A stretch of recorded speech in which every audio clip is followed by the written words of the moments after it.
we're going to basically are going to need the Pro version, right? So same thing's going to happen once we introduce the silhouette. So when we start working with silhouette, this is going to be the business edition silhouette. So as you can see right up here, that's it. With silhouette, you don't need to have a Cameo to basically use the software. You also do not need to be online to operate the software. That's why a lot of people utilize that software as a designing software. So we're going to use it today as an additional tool that you guys can pick and work with. And then, of course, Photoshop, which is the one that we're definitely going to be getting more into.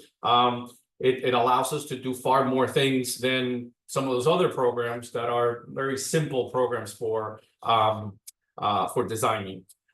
So let me go ahead and I'm going to go ahead and jump back over here to Canva. And what I do normally when I'm working here in Canva is create basically a new design. So I'm just going to go right here to create a design, and I'm going to get this little window right here. And this window right here, it's probably going to default to pixels. So what I want to do is I want to switch it to inches, and then I'm going to go ahead and input the size of the sheet that I'm going to be working with. So in this case, we're going to be doing a 22 by 36. So I'm going to key in 22 by 36, and I want to put it in inches. Okay, so that make sure that it's that size that I'm gonna get. And then I'm gonna click here on Create New Design, and then I have basically a white canvas, right, in the size of 22 by 36 right here. Now, just to show you what a 22 by 36 DTF would kind of look like. So this is 22 inches by 36, right? So that's kind of what we need to do. The first thing is to set up that size canvas so we can import all of those images in there. As we drop those images in, we're going to be able to resize them. Okay, so from there, what I'm going to do is I'm going to come here to Uploads in this section right here. So right here, I have everything that I would be looking to import into my gang sheet here, right? So I have something like this. I have something like this. Then I have this one. I'll pick this one right here, right? And then I'm going to pick one more over here. I'm going to pick this one right here. Okay. So now that I have them, I'm going to go ahead and spread them across the canvas. And then little by little, I'm going to resize those guys. We're going to be talking about in a minute here, what size should we make some of these guys? And that's one of the things that most people have issues with. Everybody's always asking, what should I make the design to be? What size? I'm working with shirt sizes, and I'm not sure what the correct size would be. So toward the end of the webinar, I'm going to give you guys the opportunity to ask whatever questions you have as you come up with these questions. Feel free to write them down, and then you can go ahead and send them in so that maybe I could address some of those questions that could come up during this process, or perhaps just questions that are in general something regarding DTF, since everything we're going to be discussing today is DTF anyway. So when it comes to sizing, I am going to go ahead and send you guys after the webinar is concluded by email. I'm going to be including a form that basically has all the sizes, you know, from kid sizes all the way up to unisex, and what the recommended size of those are. Now, these are basically industry standards. They're not necessarily are going to cover what everybody wishes those sizes may be, but nonetheless, everyone just uses that as a guideline, and you know, and then you can make your own preferences as you go. So Canva is going to allow me to resize the image right here, and it's telling me already that this size is already 8.4, 8.5, 9, 10, etc. So I'm making it whatever size I want. I have a sheet that I have here pinned to my wall, and then this is what I'm going to be sending you guys. And this already has kind of like the size of the shirt, right? And the size of the image that's recommended. and even the position from the neck down, or where you should press it. So it's pretty useful piece of information. I'm going to make sure to send it to you guys when we're done. So let me continue here, and then what I'm going to do is figure out a way to gang these in a way that they don't overlap with each other. That's one of the first things we want to do. So Canva is going to basically give me this little square border around everything, allowing me to be able to make sure that I don't overlap anything. So now, one of the things that I uploaded in here, and I did that kind of on purpose, as you can see right here, we have a file that doesn't have a background and a file that does have a background. And this is one of the bigger problems that everyone has. It's basically having a file that does not contain a background, because if you submit that file with a white background, the DTF printer will print that white background, okay? So it's important for you guys to have a transparent background file when you're importing it in here. Now, Canva gives you the ability to edit that in your Pro version. Remember, that's the difference between a standard Canva and a Canva Pro. It is important that you do have the Pro version if you want to do things like this. Now, you may also have another program, Vector Magic or maybe vector.com, and those programs that will vectorize an image will also allow you to erase the background. And if that's something you prefer to do, then by all means do that and bring your file already into Canva so you can upload it without a background. Okay, so this one right here that I uploaded basically has a background, as you can see. Now, if I let's say for some reason I'm looking at a white background here, and I want to make sure that my images don't have a background, right? And my background is already white by default. So I can click on my background, and I can come here and select a different color. And I always prefer gray, because sometimes you do have black outlines and things like that. So it's better to do a gray, even if it's a light gray, something like that. So you can kind of see what has a background and what doesn't have a background. So this is a no-no right here. So I'm going to need to get rid of that.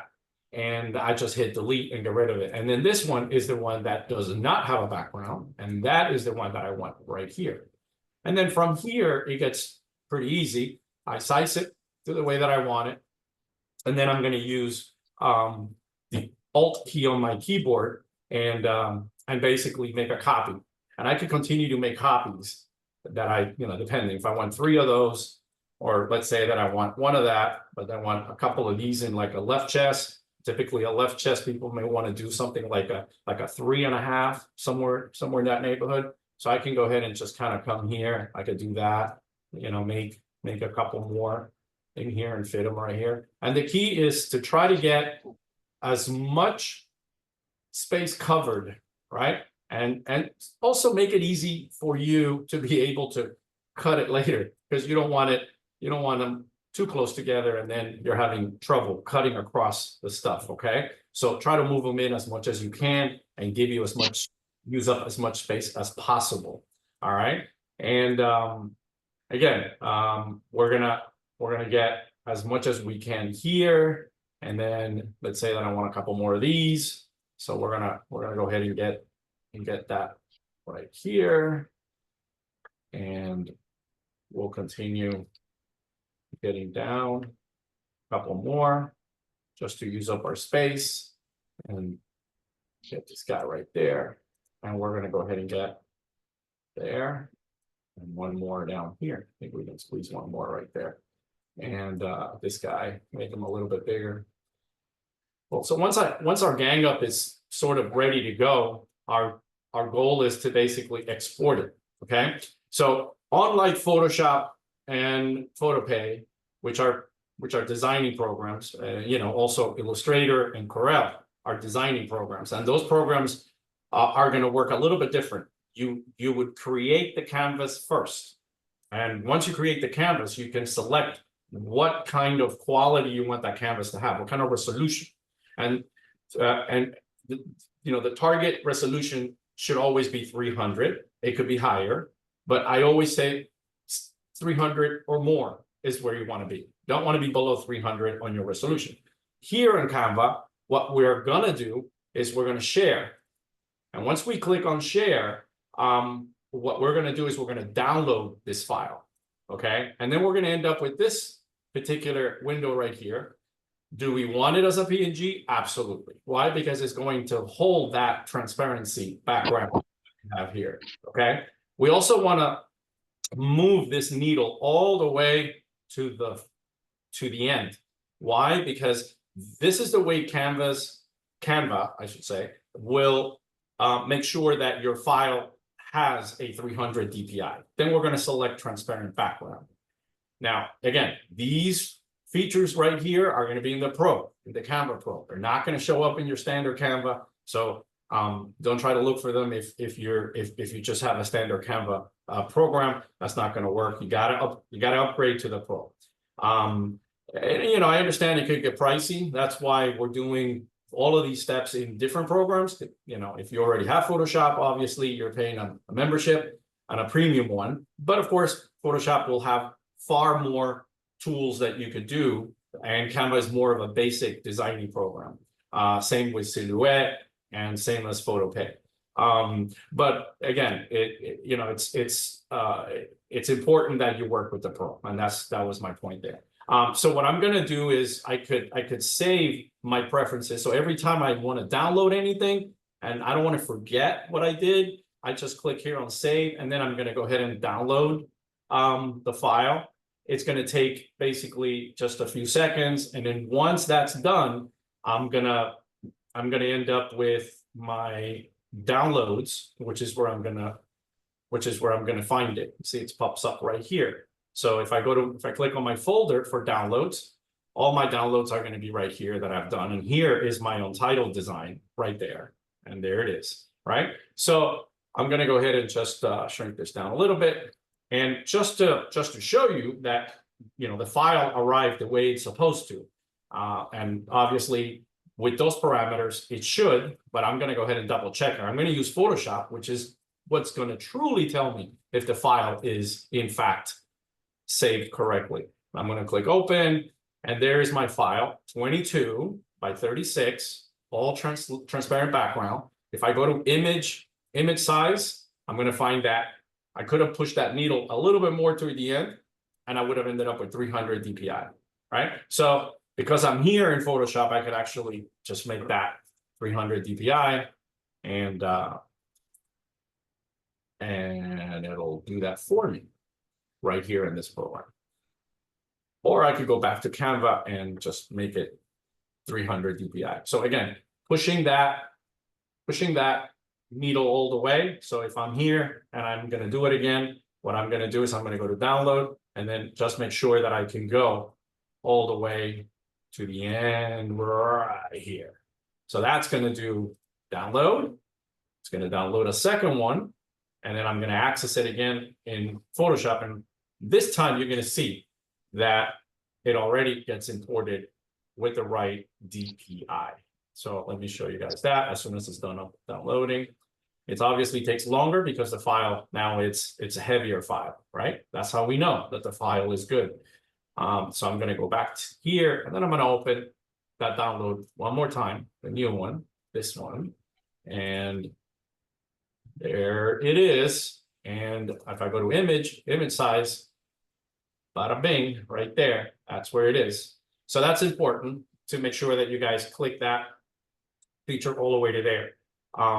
Let me close these out, and let me just go back here to Canva for a minute. And I just want to talk to you guys about a couple more things before we move on from Canva. So the resolution of your image, right? Because all of us are in the industry, and we're receiving files from customers, vendors. We're downloading them from Google. We could be buying them on Etsy, etc. So what's important? What's important is if you're going to buy the file, make sure that you buy a PNG file, that it's high resolution, 300 or higher. You're gonna make sure that it has a transparent background. So remember, just because it's a PNG doesn't mean it will automatically have a transparent background. So just make sure that whatever you're getting from either your customer or your family member who wants something done, again, those are the worst. They're gonna try to supply it to you that way. And if you're purchasing the file, more than likely that file will come with all the stuff that you need. So if you're in Etsy, if you're on Google, if you're buying something, I'm sure it's all gonna, it's gonna right up front, you'll end up with, with both those parameters. So make sure you bring those in, okay? Now, let's say that you guys are looking at a file that has been supplied to you, but the resolution is poor. You need to vectorize it. So what is vectorizing? And that's what I'm going to touch just a little bit more on here. So let's say that you want to vectorize a file. Okay, so vectorizing a file means that you're going to take a file that could be pixelated and you're going to just iron out those wrinkles and make it as perfect as you can. And so Vector Magic is one of many programs that are online. In this case, Vector Magic is something that you have to pay a membership for. It allows you to erase the background, allows you to bring in any number of file formats like JPEGs or PNGs or GIFs, and then it's going to basically convert them over to PDF or an EPS vector file, okay? So now, that sounds great, but again, it's not gonna work with every file that you get, For example, let's say that I want a file like this with like a picture of a person. You can't vectorize a picture of a person. You can only vectorize things that are logos, right? So if I click on this one and it makes the lines as perfect as possible. Now, it's not going to iron them out perfectly because that all depends on how bad this file is. So this is like the worst example of what a file that you could be given is. And you can end up with, obviously not a perfect, but at least a very straight line as possible file that you can actually work with. If it's a file that's a little bit higher on resolution, wow, this is really good right here. So this is not terrible, as bad as the other one, but it's still, right? If you back away, you'll see that it kind of passes as a good size, a good resolution file, but it isn't. This is actually in the low 70s or in the low 90s DPI, and we want something in 300 DPI, right? And then of course, once we do this step, we can just download that file. And once we download the file, we can select what we want the file in, right? Now, remember, from here, it has to get brought into one of your other programs. So I would try to bring something in as a PDF, right? Because an EPS file may not be available for you to upload it into one of the other programs. But if it's Photoshop or Photopea, then you'd be able to use them. But if it's Canva or Silhouette, then just try to do a PDF file, okay? And possibly an SVG. I'm sure that SVG, that's something you can kind of use. So again, back to vectorizing. Again, not everything can be vectorized. For example, this particular logo right here, if you can see, this logo it's got a lot of pixelation right here. It also has a gradient right here, right? So that's the one thing that goes out the window as soon as you try to vectorize an image. Anything that has a gradient, it's lost. So it just becomes a solid image. Now, again, if your customer wants something, that could look nice and sharp, some compromises would have to be made. Otherwise, this file will need to be recreated. And who has the time to do that? Where you got to come in here, you got to have Photoshop, Corel, or Illustrator and literally create these effects in them. So again, if recoloring is not a big deal. So if we want to make these little brooms right here a little darker green, we can select those in Canva and we can change that. We could also do that in Photoshop. So, but as far as the sharpness of the file, that we already got what we needed out of it, as best as we can based on the poor resolution that we had. And remember, the DTF process is going to spit out exactly what you give it. So if you give them this file on the left, that's what you're going to get. And once it's printed, then it's time and money wasted. So it's important that you vectorize your files or try to get the file at the highest resolution as possible. Okay. So nothing with pictures, very important, right? compromise on the gradiences. It's the only other option that you have because you're going to lose that. And again, it's most of the text can remain as possible the same, but depending on how pixelated the file is, because again, it's vector magic, but it isn't real magic. So you have to understand that. But as far as logos go, it does a pretty good job of fixing that. Another program too that a lot of my customers have told me that they work with is vector, let me see.com. Yeah. So this one right here, again, this is a free editor, online editor.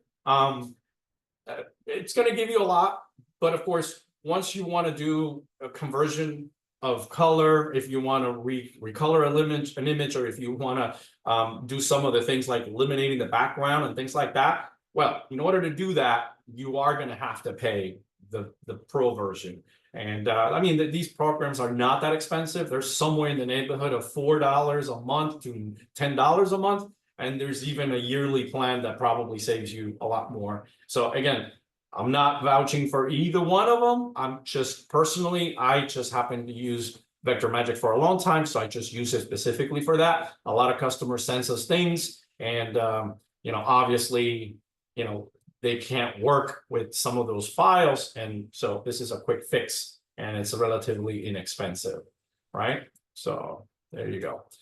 So I just wanted to touch on that real quick. So as far as that goes, once that file has been vectorized and I have my, my stuff in the condition that I need it, then I can go ahead and do the gang up. I don't advise you to gang anything up until you have made sure that these files are in the right resolution and they're good. And it's very easy for us to see that because all we need to do is sort of zoom in. And once we zoom in, we could see the imperfections. So all of these files right here, they seem to be, pretty decent. Again, these are ones that I either shopped around for them or we downloaded them, right? Or vectorized those, right? So this will be a file that could be easily be vectorized. And you can see that because it has solid areas everywhere, right? This one right here, cannot be vectorized. So if this is a file that you needed to actually output, the only way to do that would be to recreate it. And these are things you can do in Photoshop. And for that, we have also some webinar classes that we're going to be doing in Photoshop so we can create effects like these. And again, Photoshop and Illustrator and Corel will allow you to do this kind of effect where, you can superimpose an image over a font or a text or something like that. And again, you would have to recreate that completely. This one right here is not perfect, but again, we can't vectorize this file. So all there is to it is for us to try to find and source the cleanest and best possible file that we can. All right. So zooming in helps a lot. Lets us see any imperfections. Putting the gray background is important. Like I said before, gray is better than black and white because it allows me to see both of those details, right? If something has an outline that's white, you'll be able to appreciate that here. And if it has a black outline, then you'll be able to see that here as well. So that's important. Okay, guys. So anyway, as far as Canva goes, this is the extent of what you can do. This is the extent of where we're going to go. I mean, of course, there's many other things you can do with Canva, but today we're just focusing on ganging up stuff. Okay. So from here, what I like to do is I like to jump over to Silhouette. Okay. So now Silhouette is like I said before, it's a free program. You can download it directly from silhouetteusa.com. It's better than Cricut in the sense that whatever you create, you're doing it directly in your computer because you're downloading that program and you're installing it in your hard drive. You don't need an internet connection to actually work with this program once you've downloaded it. The business version of this program is the best that you have to use because it allows you to do all the other things I mentioned, exporting as a PNG, exporting with a transparent background. All of those things are important for us to be able to get the best of that program. So you're going to need to go to the business edition for that. And off the top of my head, I can't remember right now whether it's a monthly fee. No, actually, I think the Silhouette is a one-time purchase. And I think it's somewhere under $100, and it's yours forever. There's no annual fee or nothing like that. So we need to start where we always start.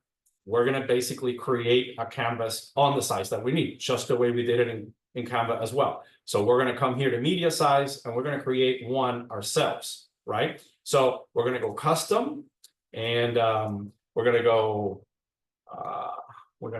to, I'm going to get rid of my cutting mat, no cutting mat. There we go. And I'm going to go 22 by 36. Here's my size right here. And then I'm going to do the same thing that I did before. I'm going to try to color my media background in gray or something other than white and black, so that I could go ahead and bring everything into here. Okay. So from here, it gets pretty simple. I'm going to go ahead and open, and I'm going to go ahead and bring in whatever files I'm gonna select. So I can go here and here. All of these files right here, by the way, if I change this to details, you're going to see that these files are all PNG files, that means that they're all going to have a transparent background. But I'm going to throw in there a JPEG, because I know that JPEG has a white background, so I want you guys to see that. So we're going to go ahead and bring those guys in here. And so I got this right here. So there is my background right here. So that's a no, right? Now, with the pro version, with the business version, same as Canva, I should be able to open this file individually and get rid of the background. I could do that in Photoshop, of course, and I could do that in Photopea if I have Photopea as well. And we'll jump into those two in a minute. I just want to cover these two basic programs right here. So, so PNG, and then here's another one.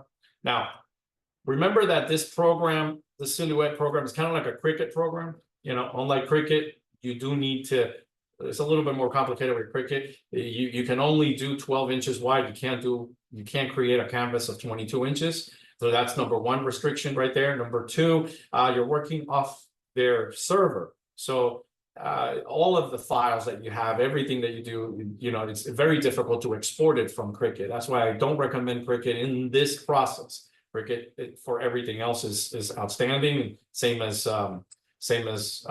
Silhouette in this case. But for what we needed to do in this case, for us to be able to create a Ganga, it's just limits us too much.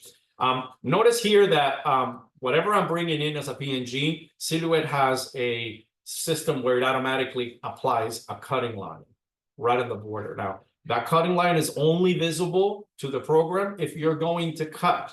But if you're going to export it, this file will not show up here. Okay, so that's the number one thing you should look at. So I got my files right here, and I'm gonna go ahead and get them all. So here we go. I'm gonna go ahead and get my biker. So I'm gonna get this one right here. So same deal. I'm gonna go ahead and gang this up. I'm gonna create as many of these as I want that fit in here. I got a nice little thing here that tells me the size, so it's easy. I can copy and I can paste, and I want to go ahead and just do that using the Alt key on my keyboard. All right. So here I go. Here I go. Okay. I can highlight both of these, make another one. There we go. Get them in there as close as I can. One more, and I can fit it right here. And then I got almost the room right here to get to where I need to go. Maybe right here, I got room in here for one more, and then just kind of move them up a little bit. There you go, just enough where I can get that to cut. And if I need to make a couple more small ones, just like, let's say a left chest, you know, just kind of move them in here. And I'm going to do one more.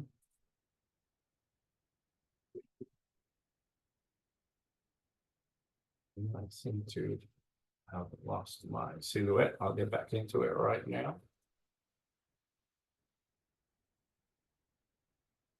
There we go.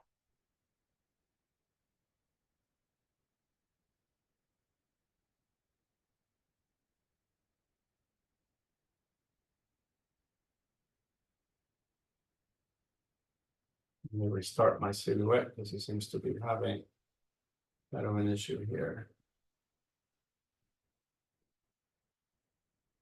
Discard all and reopen it. There we go.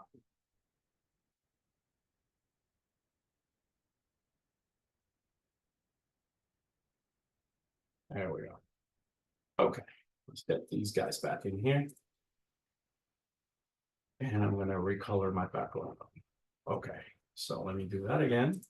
Here we go. Okay. Little bugs in the machine. All right, so we're going to go 10 inches or 9. Yeah, there we go. 10 inches. If I want to make an exact, I can come here and I can go 10 exactly. And I'm going to go ahead and do 10, 10. That gives me enough room in here. And then I'm going to continue where I was, here, here. And then let's do the rest in left chest. Okay, right here.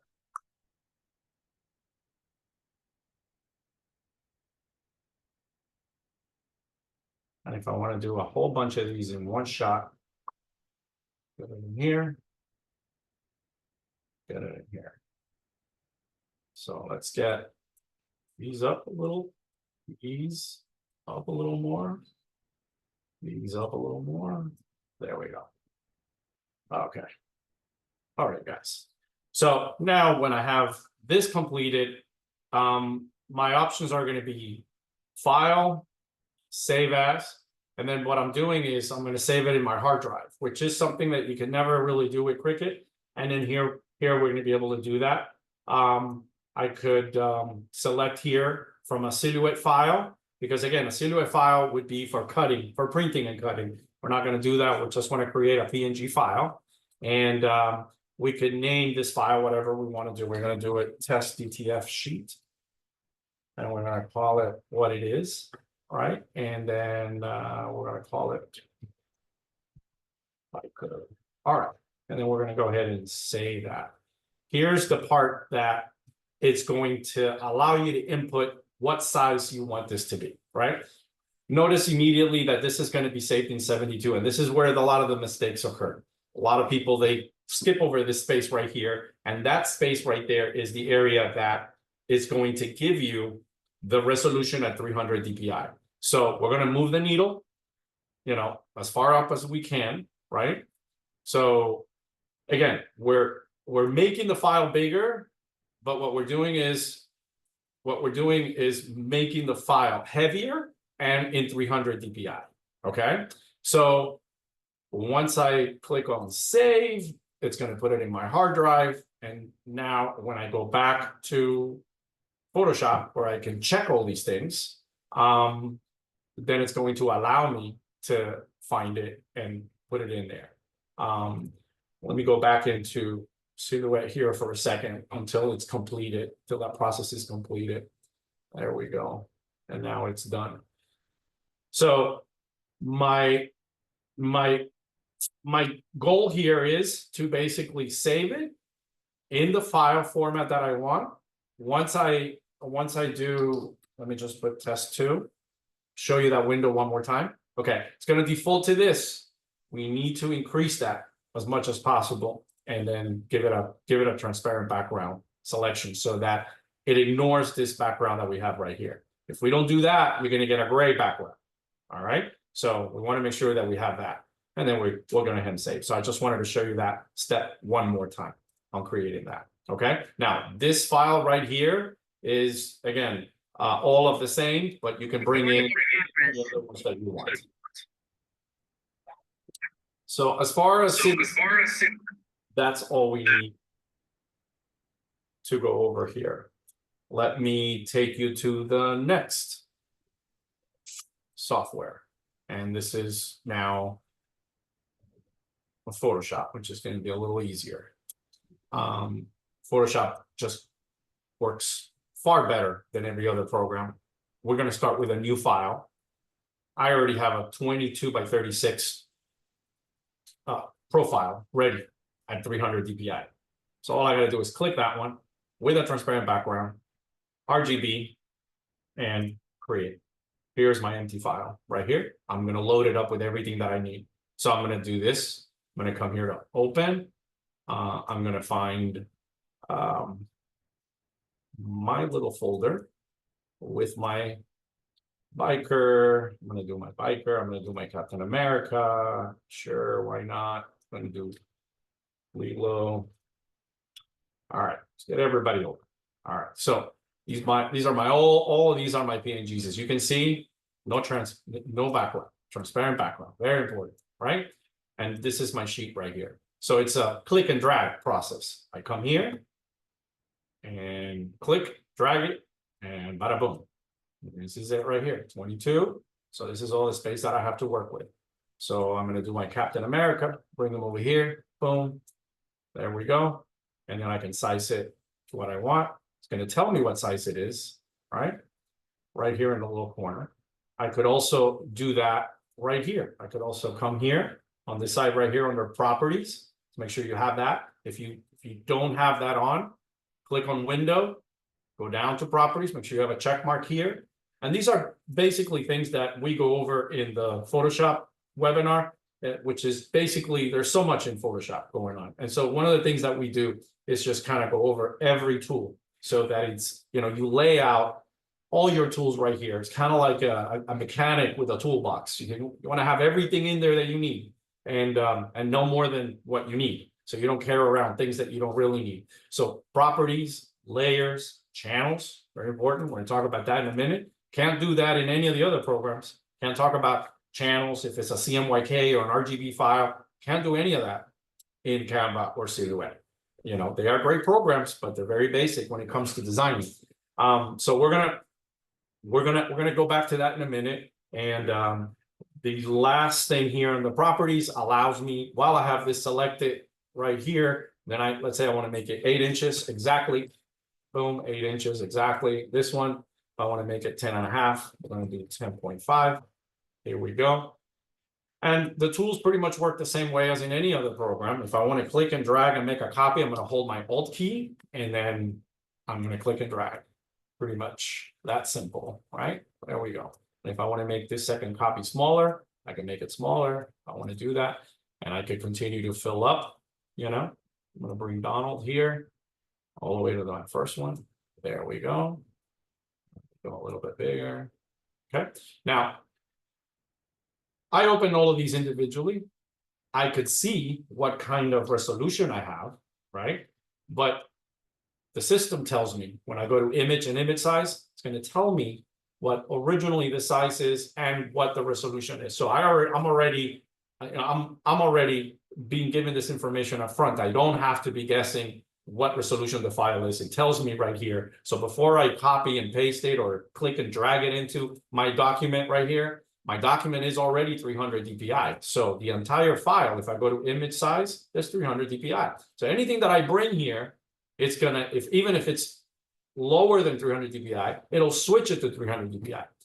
And again, I'm gonna go back to the conversation we had before where we were discussing vectorizing a file, and all of those things are important. So if I'm gonna bring a file here that is not vectorized, just because I made it 300 dpi doesn't mean I'm going to fix that problem. That's just a band-aid. It isn't going to really fix the problem. So it's important for us to work with files that are high resolution. So again, if I decide to bring in this Mickey, that's a JPEG file, look at the size of that file. It's 82 KBs.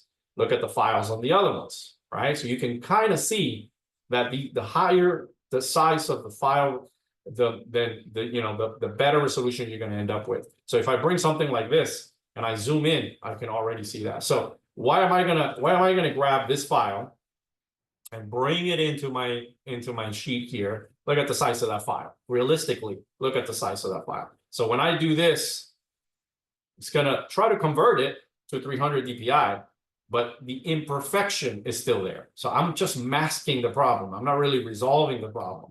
So I really need to get this guy and bring it into Vector Magic or vector.com and basically remove the background and eliminate the pixelation by vectorizing that file. Okay. One of the things that I could do here in Photoshop, and I'm not going to dive into too many, is just to select the background and get rid of it. So I can do that pretty easy. So, but again, I haven't fixed the issue with the vectorizing. So this file, when everything else is going to print nice and perfect, this file right here is going to print with a little bit of an imperfection. Again, if it's the only file you have, if it's the only file that you can get from your customer and you can't do anything about it and you're not going to vectorize it, you say, you know, the heck with it, I'm not going to really go through that. Then, you know, hope for the best and make sure that at least when you bring it here, it's going to fix it a little bit. Not perfect. You know, all these imperfections right here, you're not going to get rid of them until you vectorize the file. All right. Again, continuing on my process of getting, let me close this because we don't need it. Let me get back over here to Lilo. Okay. Do this. And then again, sizing it, I could do it manually here, or I could take the file individually here from properties and I can make it whatever I want. I can make it 11 inches. I'm going to make a copy of this one. I'm going to go ahead and shrink Mickey Mouse a little bit and then just make him a little bit smaller so I can fit more. And then I got everybody here. If I want to fill the space up with smaller things, I could do that too. Again, try to maximize the space as much as possible. That's the key. When I finish here in Photoshop, it's not like in Canva or Silhouette where I can just export the file and all of these guys are grouped together. If you notice right here under layers, you have all of these different layers. These are all of these guys right here. So if I try to go file and save as, it's not going to give me an option here to PNG. So you're going to go, where's my PNG? Why can't I do this in PNG? Why can I do PDF? We're not going to do PDF. We need PNG. We're going to cancel. And we're going to come back here and we're going to take a right click here on one of the layers and we're going to do merge visible. We're going to merge everybody into one big file, right? And now when I go file, save as, here we go. Guess what? PNG popped up in here. And now I'm going to go ahead and name it what I want. I can call it DTF command sheet number 1. 22 by 36. And we're going to save it. And that's it. It's that simple. That's all you need to do. Right? So key points are going to be creating a new. Start out with the size that you want. If you don't, fill it up right here. Make sure you do 300 DPI. Make sure you do RGB. Make sure you do transparent background.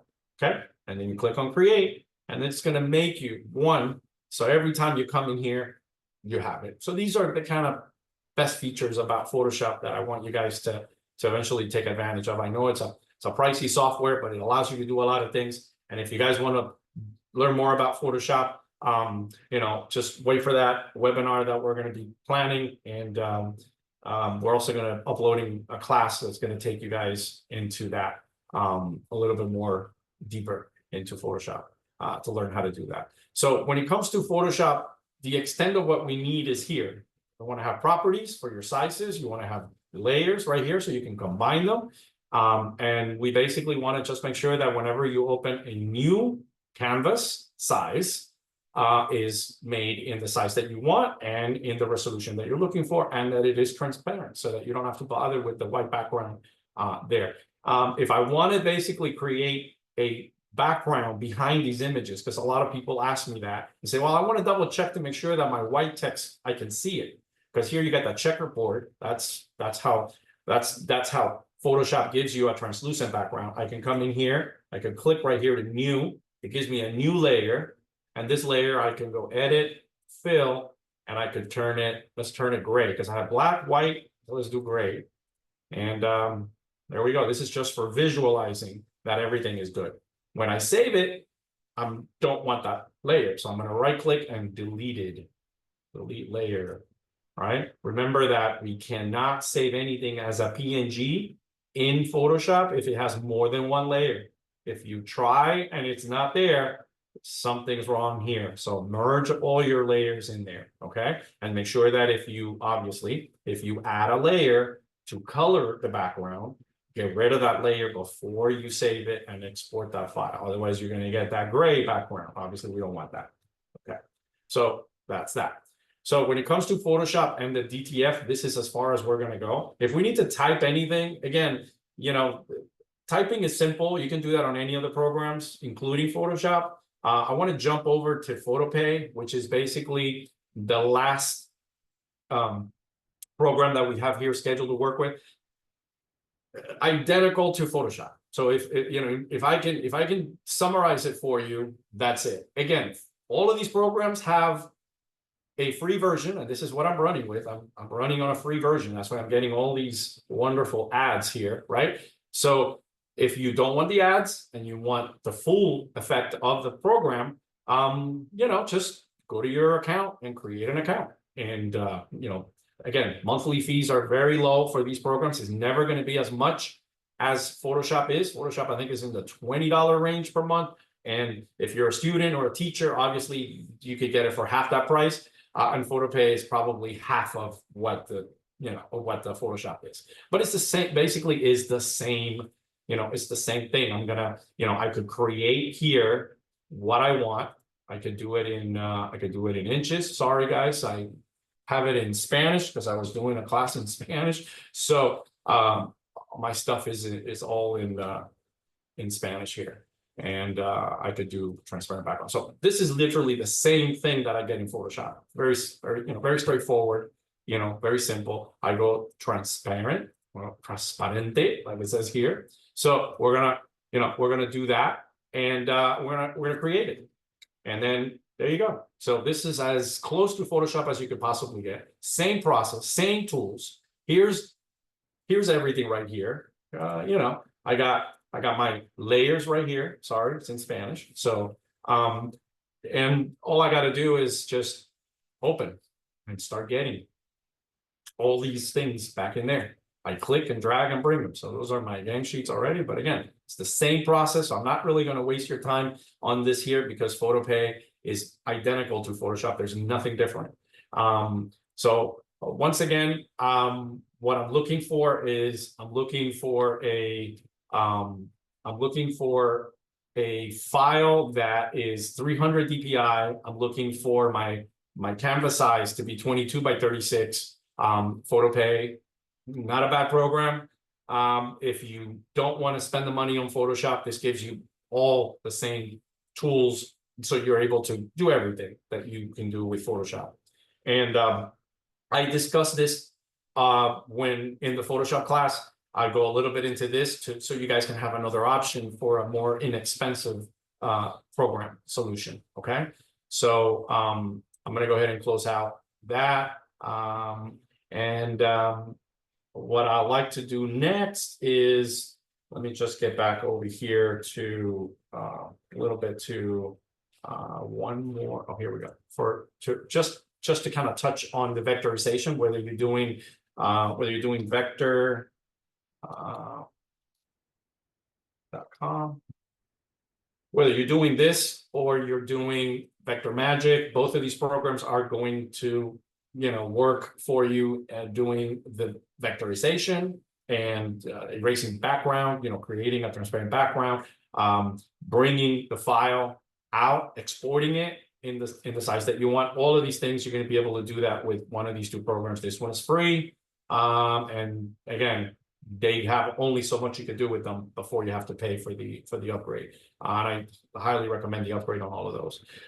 So at this point, what I like to do is just open up for questions. Not sure if any of you have anything that you guys want to kind of go over. Let me see here if I could get my questions up.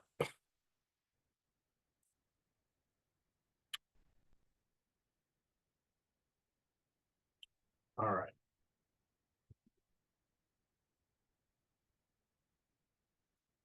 Let's see.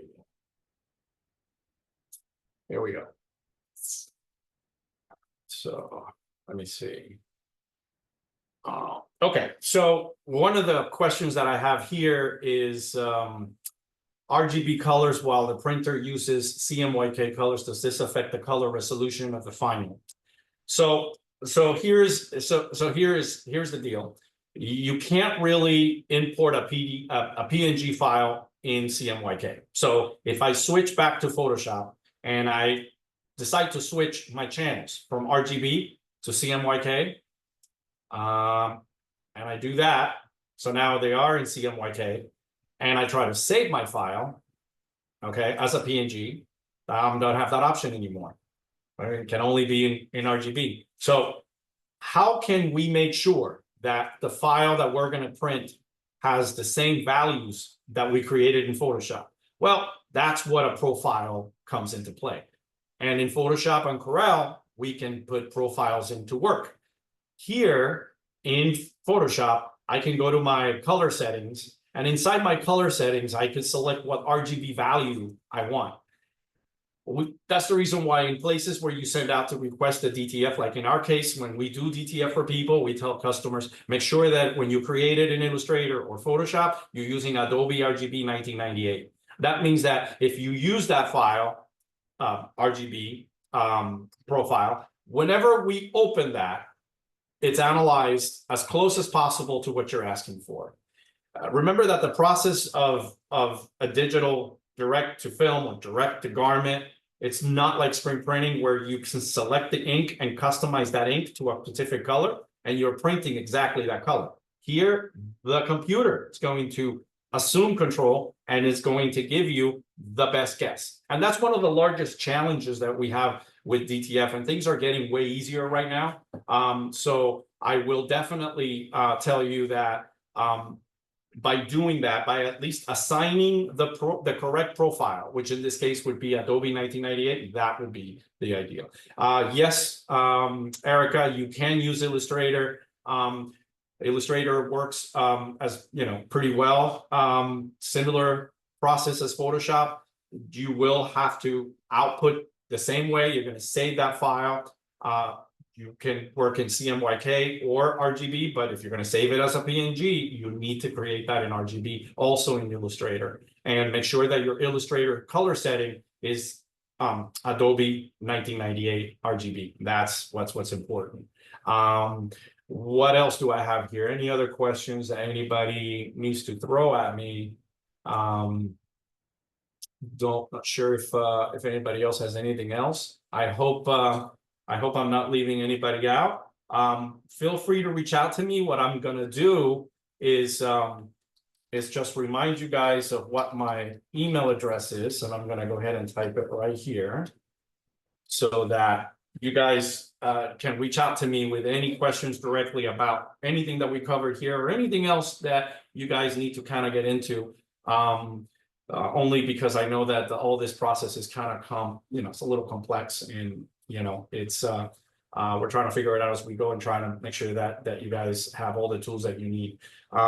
Just to kind of close up for the day, we're going to be doing this tomorrow again in Spanish. So any of you that unfortunately joined in today, not knowing that it was going to be in English, if you guys need it in Spanish, tomorrow we're going to do it in Spanish.